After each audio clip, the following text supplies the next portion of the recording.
Hello friends. Today in this video I am going to telling the story of the 2009 suspenseful thriller movie The Stepfather. The Stepfather is about a young man that returns home from military school to find his mother, Susan, happily in love and living with her new boyfriend David. As the two men get to know each other, he becomes more and more suspicious of the man who is always there to help his mom. Is the father really the man of her dreams, or could David be hiding a dark side? Stick around to find out because spoilers ahead. Watch out and take care. The movie begins where we meet our main character, David Harris, freshening up, shaving his face as he had just murdered his whole family, and now he is going to be on the run so he doesn't get caught. He just strolls on with his day like nothing ever happened and made his coffee and toast to leave his family completely slaughtered throughout the house. We then jump to detectives trying to solve the crime and find the man they believe is responsible. But there are no paper traces or anything for his name, so obviously he was using a fake name, and does with all of his families. The cops know what he looks like, but he is good at blending in to not get caught. He pays with cash everywhere he goes and is really clean about his footprints. David goes shopping at the grocery store when he notices Susan Harding, who is also grocery shopping, but her kids are being a handful, so he tells her he knows how she feels as he has kids of his own. The same kids he just murdered. What a splendid guy. He tells Susan he lost his wife and kids in a terrible car accident, so of course she has sympathy for him. Susan has a thing for David and she asks if he wants to go to lunch with her and the kids, and he agrees. Next thing we know, we are jumping 6 months later and Susan's oldest son, Michael Harding, is returning from military school and he is with her longtime girlfriend, Kelly Porter. Michael has yet to meet David and he doesn't seem too excited to at all. Michael has spent a few years at military school because he was disciplined by his parents for acting out way too often a few years ago, and he needed to learn his lesson. We also find out that David and Susan are now engaged to get married. 6 months is pretty fast, you would think. Also, she is recently divorced from Michael's real dad. David asks Michael if he can meet him in the basement to discuss everything, and David wants to tell him how much Michael's mom means to him, and he wants her to feel like the luckiest woman on the planet. A few days have passed and Michael is starting to like David a little more. Michael's brother is playing video games in his room one day and his mom keeps asking him to turn it down.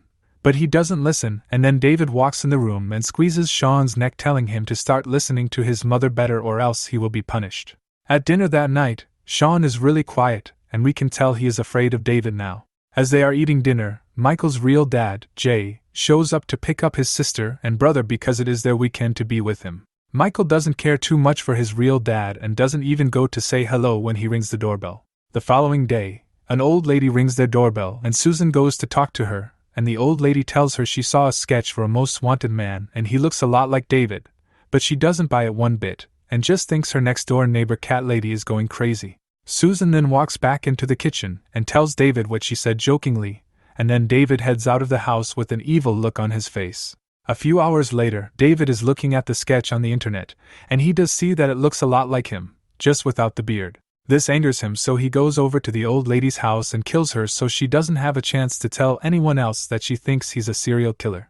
David makes it look like she fell down the stairs and died. At dinner that night, Jay shows back up with the other children and he storms in the house and yells at David for putting his hands on his son and tells him if he ever does that again, it will be the last thing he does. Michael separates the scuffle between the two and goes outside to talk to him and catch up since it's been a year since they've seen each other. Jay tells Michael to not trust David. David and Susan have an argument after everything because she does not resort to physical abusing their kids if they've done something wrong and tells David he will have to change if he wants to continue living there. Susan's best friend gets David a job as a real estate agent, but he quits after a week whenever she asks him to fill out tax forms and payroll documentations.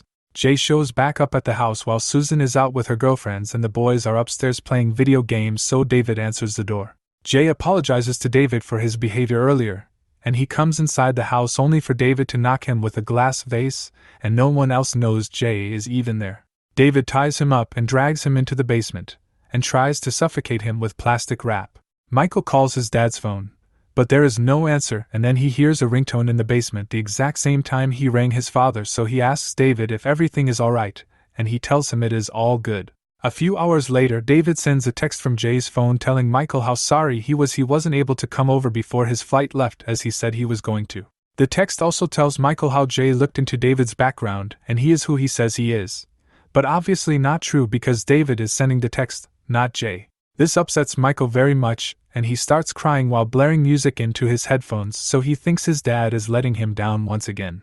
Michael finds out about the old lady's death from across the street, and he is starting to suspect David may not be who he says he is and may not be a good person after all. Kelly comes over to hang out and swim with Michael, and Michael tells her all the weird things about David and how he has been acting really weird.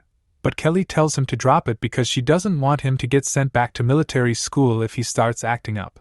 As they are swimming, David tells them that he has to go pick up the kids from school, and Michael sees this as the perfect opportunity to go and snoop around in his belongings to see if he can find anything interesting.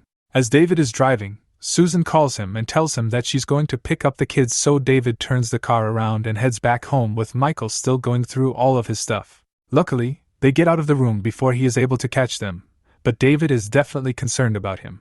Later that night, whenever everyone else is sleeping, Michael sneaks downstairs and starts looking through David's computer, and he finds the sketch of the most wanted ad, and he thinks it looks like David too.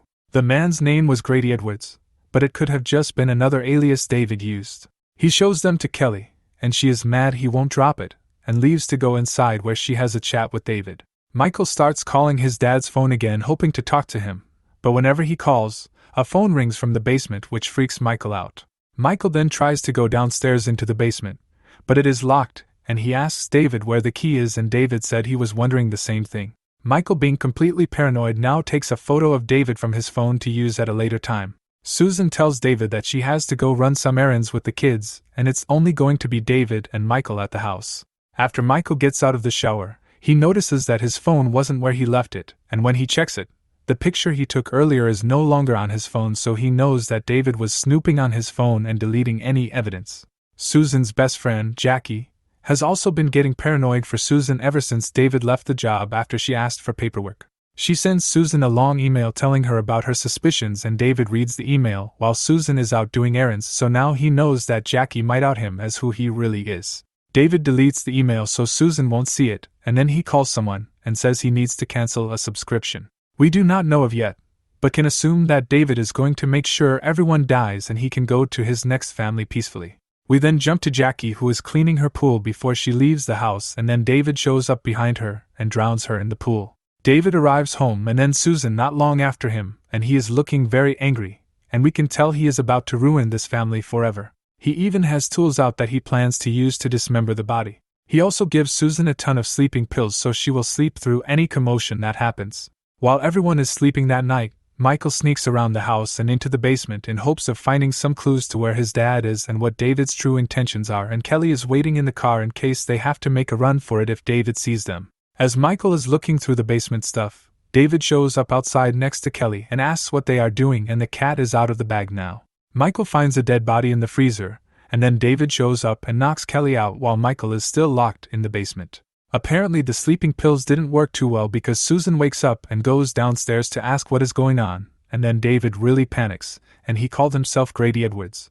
But that isn't his alias here, and now Susan knows he is the murderer everyone said he was. David starts chasing her throughout the house, and Michael is finally able to break free from the basement door and go try and save his women. Michael gets both of the girls upstairs into the attic so he can do his best to take out David before he can kill any of them. As Michael and David are fighting, Kelly shows back up with a circular saw, and as she is about to attack him, she falls through the floor somehow. Weird timing. Michael and David then continue fighting where they make their way onto the roof, and then they both fall off the roof onto the ground and get knocked out. The next thing Michael sees is doctors, as he has been in a coma for a month, and he's finally woken up. Michael asks about David, but Susan says they never found his body, so they don't know what happened to him. The final scene is David at a home improvement store, and he once again meets a girl with children, but this time his facial hair is totally different. He's going to torture another family now. That's how this one ends. Thanks for watching.